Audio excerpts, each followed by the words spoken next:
Heureusement, dans le paysage médiatique québécois, il n'y a pas que les décrypteurs qui traquent les informations fausses ou trompeuses qui circulent sur le web.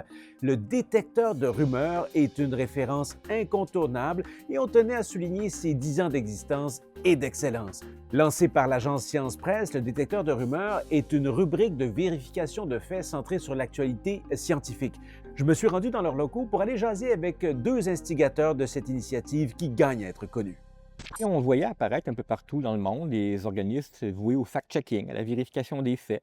Et on se désolait un peu qu'ils soient la plupart du temps voués à la politique, la vérification des affirmations en politique. Alors on se disait en 2015, les fausses nouvelles, malheureusement, en sciences et en santé, il y en a aussi.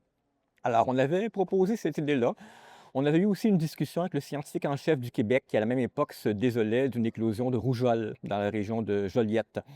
Et il se demandait comment ça se fait qu'en 2015, il y a encore des éclosions de rougeole. C'est un vaccin qui est très efficace,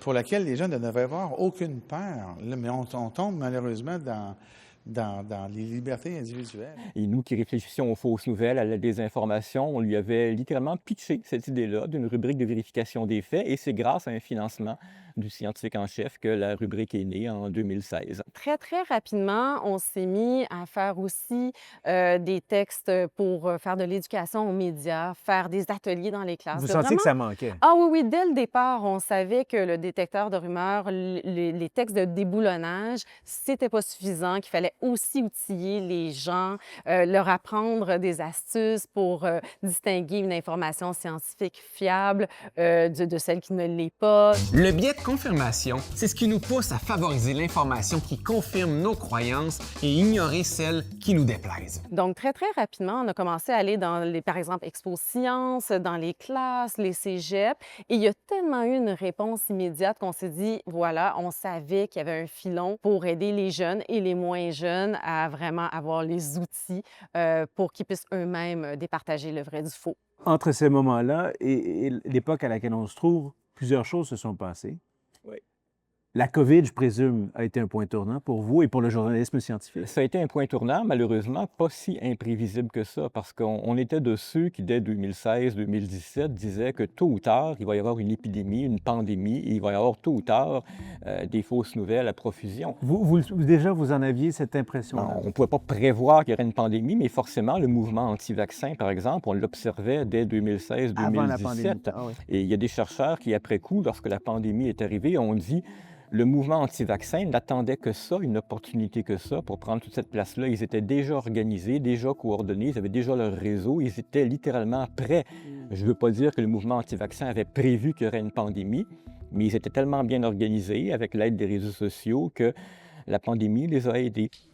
We have therefore made the assessment that COVID-19 can be characterized as a pandemic. On faisait très, très attention de ne pas pointer du doigt les gens, par exemple, qui avaient des hésitations par rapport au vaccin. Donc, on essayait vraiment d'apporter des explications, de la nuance pour, dans le fond, parler justement aux gens qui étaient hésitants, par exemple, aux gens qui comprenaient mal certains enjeux, par exemple, dus à la vaccination. On pense que c'est légitime que des gens questionnent des informations qui leur sont données, par exemple, par les autorités et qu'il faut répondre à ces questionnements-là et que c'est dans cet espace de dialogue-là qu'on a souvent des solutions. Diriez-vous qu'une fois la pandémie arrivée, ça a été une sorte d'âge d'or pour la vérification de faits, un moment qui vous a, ou une conjoncture qui vous a permis une visibilité quand même assez importante, inédite peut-être? Alors, je dirais que la pandémie a été importante pour le journalisme scientifique, c'est-à-dire les journalistes spécialisés en sciences, que ça a fait prendre conscience à beaucoup de médias qu'il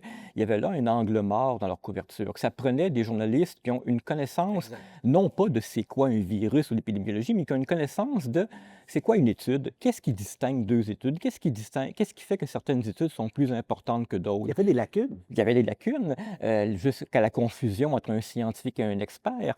Pourquoi est-ce que nommé Didier Raoult est devenu aussi populaire en France? Bien, c'est parce que, malheureusement, y compris chez les journalistes, il y avait ce réflexe de dire « Ah, c'est un scientifique, il a des diplômes, il a publié des études, donc ici de quoi il parle ». Mais c'est pas comme ça que ça fonctionne la science, et ça, les journalistes scientifiques le savaient dès le début de 2020, et c'est pour ça qu'au début de la pandémie, effectivement, les journalistes scientifiques ont été très en demande, et ça a peut-être été bénéfique, en quelque sorte, dans le milieu médiatique pour prendre conscience que il faudrait accorder un peu plus de place. Certains émettent des critiques à l'égard du fact-checking, de la vérification de faits, en disant ça ne sert à rien, vous dites ça à des convertis ou ça n'a pas d'effet concret sur ce que les gens pensent ou ne pensent pas.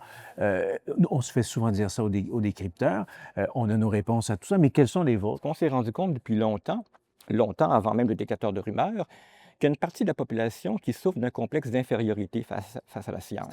C'est-à-dire qu'elle va se dire que « Ah, ben moi, je n'ai pas étudié en sciences, donc je ne pourrais pas distinguer le vrai du faux. Qui suis-je pour contester ça? » Ce qu'on essaye par nos ateliers, par un cours en ligne qu'on a créé qui s'appelle « Décoder l'info scientifique » l'année dernière, ce qu'on essaye, c'est de marteler le fait que non, même si vous n'avez pas étudié en sciences, il y a certains indices de base que vous pouvez repérer et qui peuvent vous aider à au moins avoir un doute. Non pas dire « cette étude-là est fausse », mais être capable de dire « Ouh, cette étude-là est parue nulle part, j'ai un doute ». Des fois, juste en 1 minute, en regardant le titre de l'étude, en regardant où est-ce qu'elle est parue, en lisant l'introduction de un paragraphe, des fois, on peut être capable de dire « Ah, peut-être que je devrais attendre avant de partager cette information-là. » Mes collègues et moi, on va vous parler de désinformation sur les vaccins, de contenus douteux qui circulent sur la santé mentale sur les réseaux sociaux et aussi de l'importance de bien faire ses propres recherches. Vous avez même eu un exemple concret de ça Oui. à votre balado d'une personne qui était Oui. un véhicule de désinformation, qui a, si on veut, rétropédalé. Oui, à 2 reprises, on a eu des invités qui étaient tombés dans les théories du complot ou les soins de santé douteux, puis qui ont remis en cause leurs propres croyances. Grâce au fact-checking, à la vérification Oui, de faits? exactement. Je pense par exemple au débunker des étoiles avec qui j'avais fait une entrevue qui m'avait expliqué qu'il était adepte des théories du complot jusqu'à temps qu'il tombe sur des vidéos sur le fait que l'homme n'était pas vraiment allé sur la Lune. À ce moment-là, quand il est tombé là-dessus, il a reconnu en fait que dans cette désinformation-là puis ces théories du complot-là, il y avait différents éléments, des drapeaux rouges qu'il pouvait reconnaître dans d'autres types de complots qu'il consommait déjà. Donc, il a pu faire une espèce de recul, d'état de conscience pour se dire « Attends, mais si on me vend des choses qui sont complètement loufoques sur le fait que l'homme n'est pas allé sur la Lune, bien peut-être que je devrais avoir un esprit critique face aux autres théories du complot. » Est-ce qu'il y a quand même lieu d'entretenir une forme d'espoir? Oui, bien, c'est la vieille question, hein. Moi, effectivement, je sais entre le pessimisme et l'optimisme. Je me dis que ce à quoi on assiste aux États-Unis en ce moment, la montée des anti-vaccins, des climato-sceptiques, ça va continuer d'empirer. This climate change, it's the greatest con job ever perpetrated on the world, in my opinion.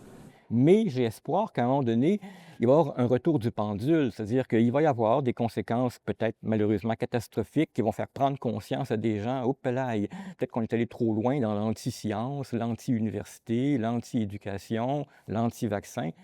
Combien de temps ça va prendre avant qu'il y ait ce retour du balancier, ce retour du pendule? Je ne sais pas, mais au moins, j'ai confiance que ça va arriver à un moment donné parce que même les plus féroces personnalités anti-science vont être obligées d'être confrontées à un moment donné à leurs mensonges et à leurs erreurs flagrantes. Je profite de cette note d'espoir pour vous remercier pour cet entretien. C'est plaisir. À une prochaine.